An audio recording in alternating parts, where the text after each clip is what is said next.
Gracia y paz, amados hermanos, Dios los bendiga en este día. Ruego que cada uno de ustedes se encuentre muy bien y bendecidos por el Señor. Hoy continuaremos con nuestro estudio del libro de Apocalipsis, este libro conocido como Revelación o Develación, que significa correr el velo.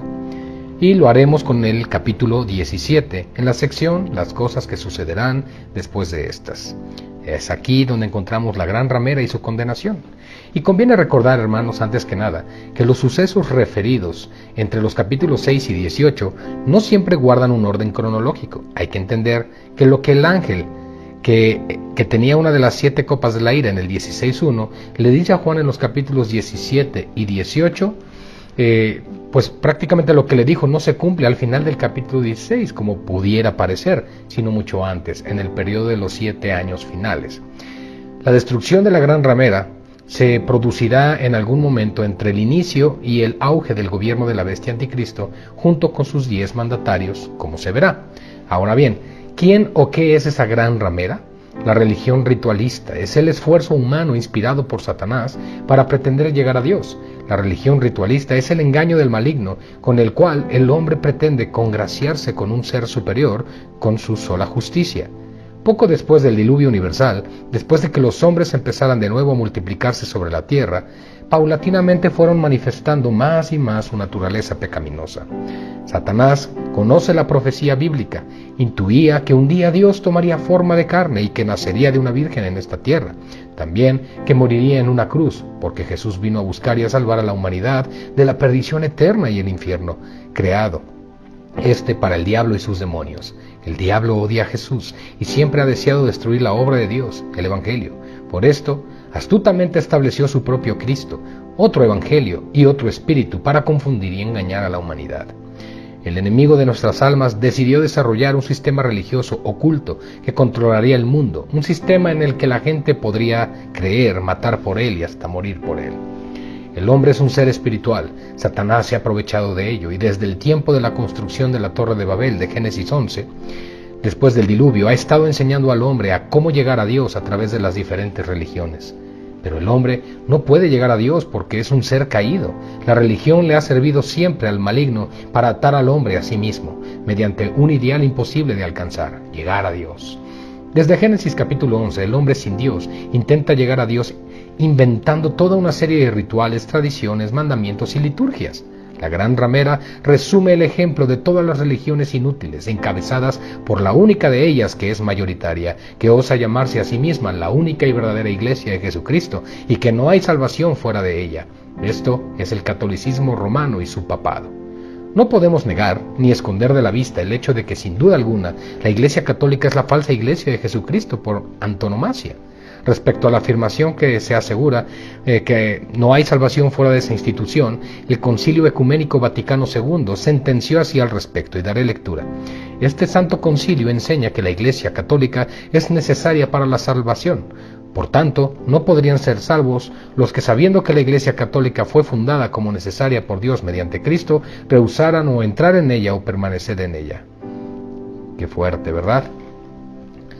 Bien, ahora bien, ¿por qué la Biblia no nos lo dice por su mismo nombre? En el tiempo de Juan, hermanos, no existían todavía los llamados papas, ni tampoco el catolicismo romano. La enseñanza que da Roma de que Pedro fue el primer papa es falsa del todo. No fue sino hasta principios del siglo VII que empezó a surgir la figura del pontífice romano, tal y como se entendería hasta el Concilio Vaticano I, cuando a todos los extravagantes y blasfemos títulos papales se le sumó el de la infabilidad. Así pues, Bonifacio III en el 606-607 después de Cristo fue el primer obispo de Roma coronado como sumo pontífice. En la época de Juan, Roma era la ciudad del emperador romano. Es más, Juan se asombra en sumo grado cuando ve en visión que en el nombre de Cristo esa aparente iglesia estaba ebria de la sangre de los santos y de la sangre de los mártires de Jesús en el 17:6, cosa que ocurrió mucho más tarde. No obstante, existe la explicación que aclara el porqué del sustantivo Babilonia aplicado a Roma. Babilonia, Pérgamo o Roma. La primera ciudad construida después del diluvio fue Babilonia. Allí Satanás empezó a levantar su centro de operaciones. Babilonia, cuna de la religión imposible. Incluso después de la dispersión de los pueblos por toda la tierra, Babilonia seguía siendo el centro de la religión. Una vez Babilonia como ciudad fue destruida, Jeremías 51, los sacerdotes babilónicos fueron forzados a dejarla y se trasladaron a la ciudad de Pérgamo, Asia Menor, donde estuvo ubicado su cuartel general durante varios años. En esa ciudad, la Biblia dice que se hallaba el trono de Satanás. Recordémoslo. Esto lo vimos en Apocalipsis 2:13, cuando el rey de Pérgamo, Atalo III, que tenía el título de papa, murió en el año de 133 a.C. Dicho rey hizo testamento para que este oficio fuera trasladado a Roma. Los etruscos que llegaron a Italia desde Lidia introdujeron la religión mística babilónica con sus ritos allí. Lidia estaba ubicada cerca de la ciudad de Pérgamo. Los etruscos, antecesores de los romanos, pusieron un papa sobre su sacerdocio que tenía poder sobre la vida y la muerte. Años más tarde, Roma aceptó ese papa como su gobernador civil. El emperador Julio César fue constituido sumo sacerdote, soberano de la orden etrusco-babilónica, y de esta manera fue heredero de los derechos y los títulos que habían sido trasladados a Roma. Por lo tanto, el primer César romano llegó a ser la cabeza del sacerdocio babilónico. Roma llegó a ser sucesora de Babilonia a través de Pérgamo, como el centro religioso para su culto, Apocalipsis 1:12 al 13. Este mensaje de Jesús fue revelado al apóstol Juan en la isla de Patmos, alrededor del 94 después de Cristo. En ese tiempo el trono de Satanás estaba en la ciudad de Pérgamo. Como dijimos, fue al final del siglo IV después de Cristo que el obispo de la iglesia en Roma, Dámaso I, fue elegido para obtener el ministerio papal sobre la religión babilónica. Y aquí la conexión de Babilonia a Roma. La Roma religiosa lleva el título en su frente, sin lugar a dudas, Babilonia la Grande, la madre de las rameras y de las abominaciones de la tierra. Ese es su sello, sobre su frente, que significa su pertenencia. El catolicismo romano, por lo tanto, es babilónico. Escribe el mártir Watchman Nee: Dios reconoció a Jerusalén como el centro de adoración religioso, así como el centro del dominio terrenal, político. El error de la iglesia romana es presumir que Dios le ha establecido a ella en lugar de Jerusalén, haciéndose ella misma con ello un centro político y religioso. Lo que Jerusalén es con el derecho en el reinado del milenio, Roma ya lo ha asumido hoy, la madre de las rameras, siendo ella misma una gran ramera. Todo lo que sale de esta mujer son rameras. Así es. Fin de la cita. Roma es la Jerusalén que el diablo ha escogido para sus planes de confundir al mundo y de brindarle otro evangelio. Al contrario que con el cristianismo bíblico, el cristianismo de Roma nunca jamás tuvo contratiempo alguno a lo largo de la historia. Por contra, ha imperado sobre naciones, reyes, emperadores, e incluso hoy en día, como ya apuntamos, el Papa es la persona más valorada de este mundo.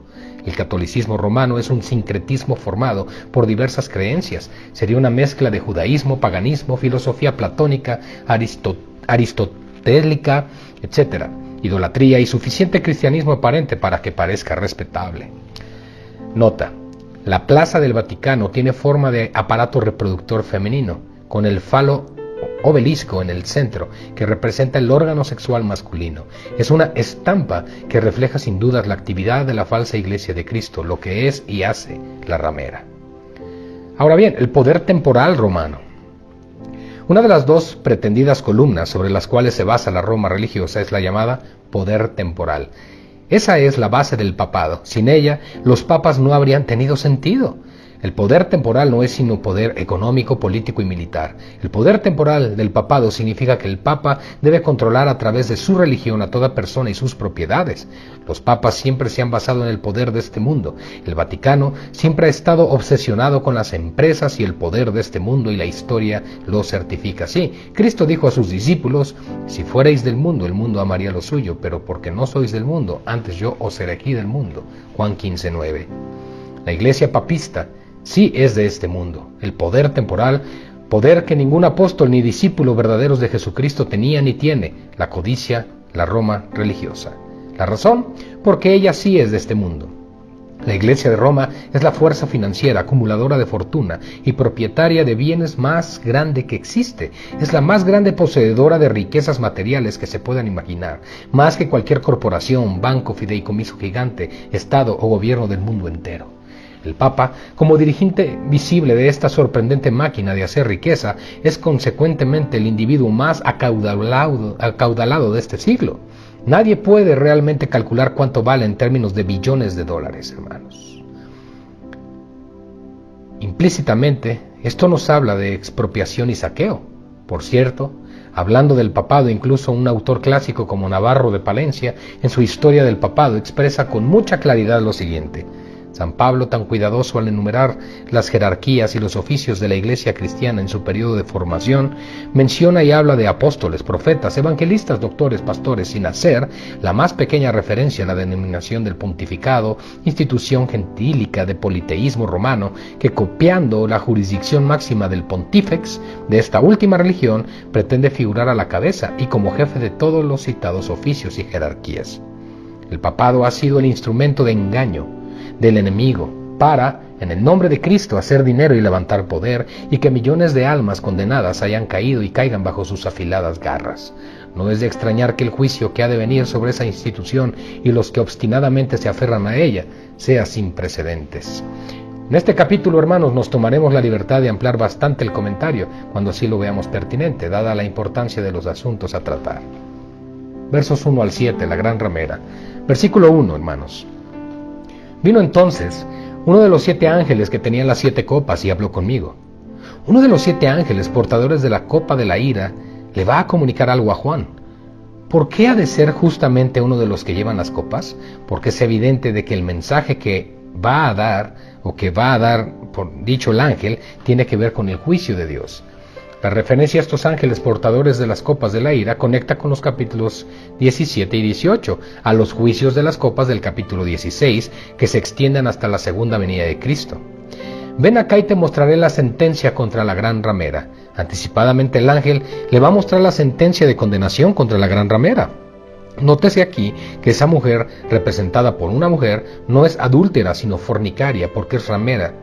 Escribe La Cueva, un comentarista. Como puede verse, el verso 1, el título de todo el capítulo 17 podría ser la iglesia apóstata. Es presentada como una gran ramera, en griego porné, puesto que los reyes de la tierra, en el verso 2, han fornicado con ella y los habitantes de la tierra han sido seducidos por ella. No se le llama adúltera, que en griego es moiké, porque no representa al verdadero pueblo de Dios. La que está sentada sobre muchas aguas, esas muchas aguas son pueblos, muchedumbres, naciones y lenguas. El mayor poder que se ha establecido en la tierra ha sido el que se ha presentado e impuesto a todos en el nombre de Dios. Ese poder ha sido sumamente eficaz porque se ha dirigido a la conciencia humana, infiriendo su pesada carga, atrapando a muchos en sus redes. Verso 2. Con la cual han fornicado los reyes de la tierra y los moradores de la tierra se han embriagado con el vino de su fornicación. Con esa mujer ramera, la mayor de todas, la grande, han fornicado los mandatarios de la tierra y las gentes han sido afectadas por su obra y espíritu.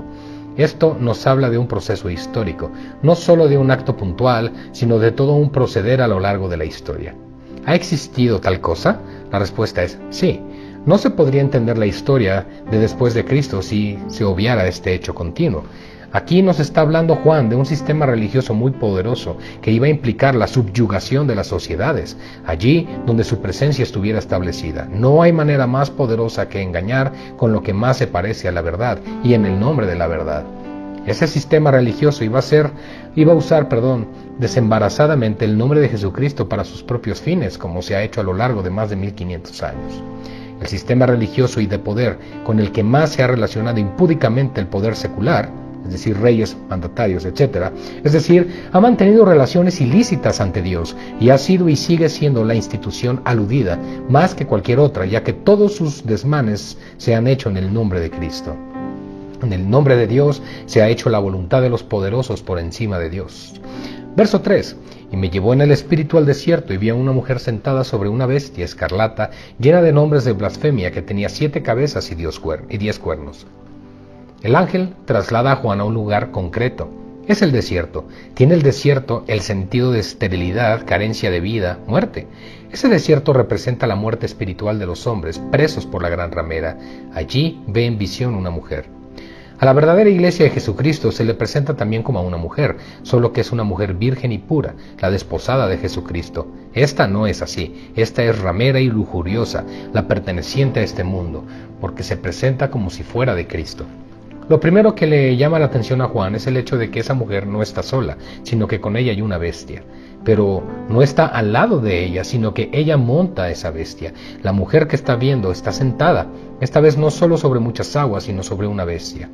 Así que está sentada sobre muchas aguas y al tiempo sobre esa bestia. Esto nos habla de que ejerce dominio dirigiendo a las muchedumbres y también a esa bestia. Ahora bien, ¿quién es esa bestia? La descripción de esa bestia es igual a la del capítulo 13, verso 1.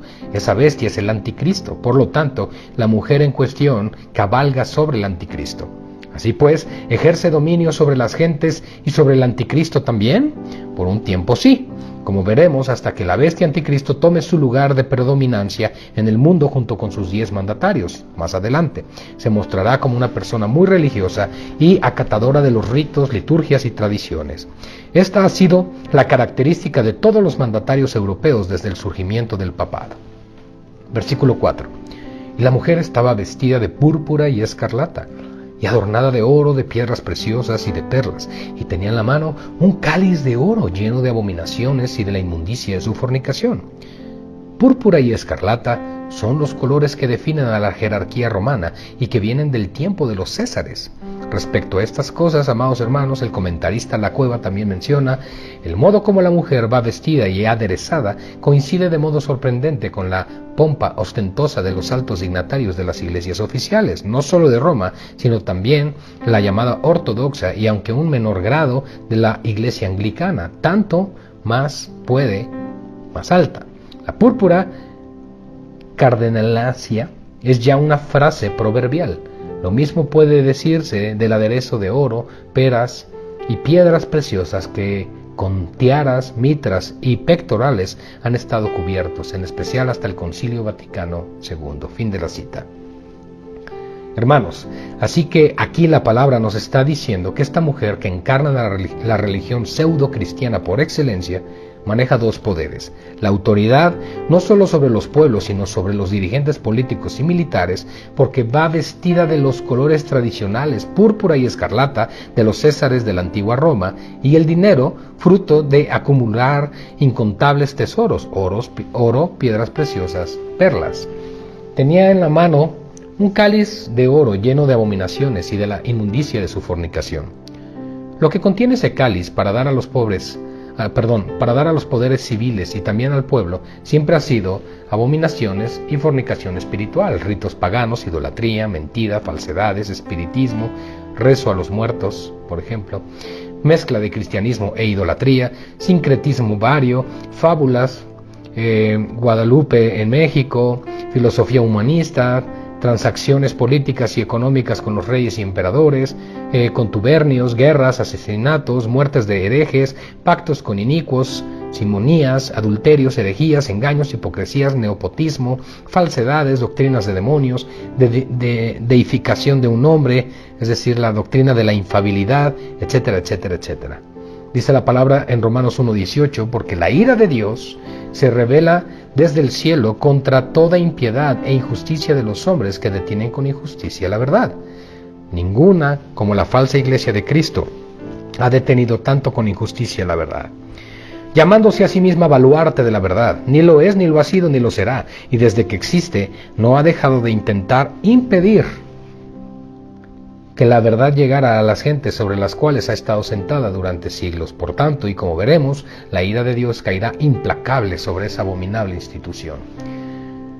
Doy como ejemplo de eso los esfuerzos titánicos que Roma siempre ha hecho para detener y destruir la Reforma, llevando a muchos evangélicos a la muerte a través de su nefanda Inquisición, deteniendo la verdad, por ejemplo, en España, en Sevilla, levantando los ritos paganos e idolátricos de las procesiones de la Semana Santa como respuesta a la incipiente auge del Evangelio en esa ciudad en el tiempo de la Reforma, hasta devastar las iglesias y matar a los misioneros.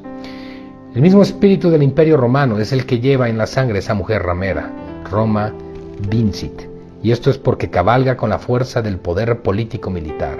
De hecho, el espíritu del Imperio Romano, la cuarta bestia de Daniel, solo cambió de estrategia cuando vino a convertirse en la Roma religiosa, refugiándose en el seno de los reyes y emperadores. Pronto resurgirá en este mundo por muy poco tiempo, capitaneado por la bestia anticristo en todo su esplendor. Versículo 5. Y en su frente un nombre escrito, un misterio, Babilonia la Grande, la madre de las rameras y de las abominaciones de la tierra. Nos dice que la mujer ramera en su frente llevaba un nombre escrito, el que hemos leído. Esto significa que la gran ramera pertenece a Babilonia la Grande, la cual es la suma de toda la maldad manifestada en este mundo desde que la religión sin Dios empezó en Babilonia. Vamos a ver esto con un pequeño detalle. Como ya sabemos que esa gran ramera del 17.1 es la Roma religiosa, el contenido de ese título o sello es su misma esencia. Al decir Babilonia la Grande, en vez de simplemente decir Babilonia, se intima que esta Babilonia es mucho más grande que la Babilonia real del pasado. Por lo tanto, hermanos, ahondemos un poco más en lo que significó Babilonia, la cual es el mundo bajo el maligno. 1 Juan 5:19. Cuando Juan fue inspirado a escribir su libro, la antigua Babilonia, como ciudad en la actual Irak, ya hacía mucho tiempo que había dejado de existir, ni casi ruinas había. Para más información, hermanos, esto lo encontrarán en Isaías 13, 19 al 22, Jeremías 51, 62. La ciudad fue destruida, pero la religión de la ciudad no. Ahora bien, ¿qué relación existe entonces entre aquella Babilonia y la llamada la Grande? ¿Por qué la Biblia nos recuerda a la Babilonia antigua, cuna de la religión apóstata? Para dar respuesta a este misterio, deberemos volver la vista atrás a partir del tiempo de la incipiente Babilonia y ver qué es lo que se gestó allí. Después del diluvio, dice la Biblia que tenía entonces toda la tierra una sola lengua y unas mismas palabras, Génesis 11.1. Emigraron del oriente y fueron todos a otro lugar, dice así el relato bíblico. Y aconteció, Génesis 11.2, que cuando salieron del oriente hallaron una llanura en la tierra de Sinar y se establecieron allí. Fue en esa tierra, Sinar, donde la ciudad de Babilonia fue construida. Esa tierra se llegó a conocer más adelante como Babilonia y Mesopotamia. Los ríos Tigris y Éufrates habían almacenado ricos depósitos de tierra que podían producir grano en abundancia. La desventaja es que estaba poblada de fieros animales salvajes que mataban a muchos. Aquellas gentes pedían que surgiera alguien que los librara de ese mal, así que en ese momento dado entró en escena un formidable cazador. Este fue Nimrod. La Biblia nos dice en Génesis 10, 8 y 9, y Cus engendró a Nimrod, quien llegó a ser el primer poderoso en la tierra. Este fue vigoroso cazador delante de Jehová, por lo cual se dice, así como Nimrod, vigoroso cazador delante de Jehová. Este poderoso cazador cautivó las mentes de aquellas gentes. Según la historia antigua, a la luz de la Biblia, Nimrod era tan poderoso y era tan grande la impresión que causó en la mente de los hombres que el Oriente está lleno actualmente de tradiciones de sus extraordinarias proezas. Nimrod era un hábil estratega, organizó la protección de las ciudades a base de murallas y así fue estableciendo su propio reino. La Biblia certifica estas palabras y fue el comienzo de su reino Babel, Erech, Akkad y Calné en la tierra de Sinar. Génesis 10:10. Este fue el primer reino que hubo después del diluvio. No hay nada que criticar en cuanto a todo eso hasta aquí. El problema es que Nimrod no fue un hombre en nada temeroso de Dios. La palabra que emplea la Biblia en el hebreo original para poderoso se traduce realmente por tirano, así como la misma palabra Nimrod significa rebeldía. Nimrod enseñó a las gentes a rebelarse contra Dios. Cuando la Biblia dice de Nimrod, este fue vigoroso cazador delante de Jehová, delante de, en realidad habría que traducirlo mejor como contra o contra Jehová. Nimrod, seguro de su poder sobre todos, levantó satánicamente inspirado un nuevo culto religioso. Fue un rey sacerdote, levantando idolatría, cometiendo abusos y atrocidades de la peor clase. Él inició todo el culto idolátrico del oriente. Satanás le usó como él quiso, ya que al rebelarse contra Dios se puso enteramente en las manos del enemigo de nuestras almas. Bajo Nimrod la astrología se desarrolló y se sentaron las bases para la magia negra y blanca. Él desarrolló el culto a Moloch, tan difundido entre los cananitas y desgraciadamente entre Israel en un tiempo. Finalmente, Nimrod murió asesinado y el pueblo lo lloró, pero su culto religioso que había iniciado la religión babilónica prosiguió. Su mujer, Semiramis, fue la gran sacerdotisa en tiempos de Nimrod y después de él. Esta dijo que Nimrod era el dios Sol, o Baal, señor. No contenta con ser suma sacerdotisa, Semiramis se proclamó a sí misma diosa y demandó que se le sacrificaran niños. Semiramis capitalizó la rebelión del hombre contra las leyes de Dios sobre el matrimonio, promovió el celibato, una cubierta religiosa para luego cometer adulterio, fornicación, homosexualidad, sodomía y lesbianismo. Este celibato supuestamente separaba a los sacerdotes y los hacía santos, les hacía como superiores al resto de los hombres y mujeres que contraían matrimonio y tenían hijos. Semiramis era una bruja, físicamente bella y poderosa, completamente rendida a Satanás, el cual la usó para sus fines de destrucción de la humanidad. Más tarde quedó embarazada, aunque decía que era virgen, y dio a luz un hijo ilegítimo, le llamó Tamuz, y declaró que ese hijo era en realidad el mismo Nimrod renacido. Semiramis, la reina madre, conocía la profecía de que de una mujer nacería el Mesías, Génesis 3:15. Semiramis decía ser el Espíritu de Dios encarnado en una madre humana. Su símbolo era la luna, de esta madre virgen. Pronto aparecieron por todas partes estatuas de ella cargando al pequeño dios Sol, el cual decía que era el Salvador. Las historias de Nimrod y Semiramis y Tamuz circularon por todo el mundo. Ese culto se hizo popular y empezó la mitología. Según la cultura, se adoptaron diferentes nombres y llegaron a ser la Sagrada Familia. Semiramis llegó a ser conocida como la Reina del Cielo. Satanás utilizó a sus demonios para que produjeran apariciones por todo el mundo de esa Virgen Madre, las cuales llamaron y llaman milagros. Estas visiones y apariciones han ocurrido en las religiones paganas bajo los nombres de Venus, Diana, Isis, etc., y posteriormente en el catolicismo romano a través de la denominada Virgen, como la de Lourdes, Fátima, Pilar, Rocío, Carmen, Lanka, Medjugorje y miles más. Satanás lo ha hecho considerando no solo las culturas, sino también las razas, fomentando apariciones en África, Dosule o Ruanda, en Japón, Akita, India, Italia y Egipto, Ámsterdam hasta en Nueva York, en definitiva en cada rincón del mundo. Quien piense que Satanás no tiene poder para hacer esas cosas se equivoca. Y para esto vemos, por ejemplo, Apocalipsis 13:15, 16:13 y 14. Satanás usa esos trucos para engañar a muchos ha engañado ya y sigue haciéndolo. Todos ellos son personas que no buscan al verdadero Dios, sino que elécticamente buscan lo que les conviene. Ahora ya entendemos mejor las palabras y el sentido de las mismas del apóstol Juan. Babilonia la grande, la madre de las rameras y de las abominaciones de la tierra. La iglesia de Roma, por lo tanto, es la heredera del culto babilónico emprendido por Nimrod y Semiramis, llevado al punto más sublime del engaño por mezclarlo directamente con el mensaje del Evangelio, tergiversando el sentido de este último ante los ojos de los profanos, al convertirlo en una simple religión ritualista. No hay peor mentira que lo que se parece a la verdad. El cristianismo verdadero, hermanos, fue perseguido a muerte por Satanás a través de los césares romanos. El cristianismo verdadero fue perseguido a muerte por Satanás a través de los papas, hermanos, siglos más tarde. Etimológicamente, Babilonia viene de Babel y significa confusión. No es ninguna equivocación decir que la religión de Roma es sencillamente eso, una confusión. Seguimos. Vi a la mujer ebria de la sangre de los santos y de la sangre de los mártires de Jesús, versículo 6, y cuando la vi quedé asombrado con gran asombro. Si como algunos comentaristas amileniaristas y preteristas aseguran era tan solo la Roma imperial la que estaba ebria de la sangre de los cristianos, no tendría sentido el hecho de que Juan manifestara asombro por la sencilla razón de que él era perfecto conocedor de la persecución a muerte que los emperadores romanos infringían a los cristianos. Él mismo estaba preso por orden de Domiciano. Entonces aquí la clave está en su asombro. Nosotros sabemos por qué a la luz de la historia de Juan queda asombrado, porque en visión ve a gentes llamándose cristianas que mataban a verdaderos cristianos. Juan vio en visión lo que la Inquisición y muchos papas iban a hacer en el nombre de Cristo. Hasta aquí la primera parte del capítulo 17. Dios los bendiga.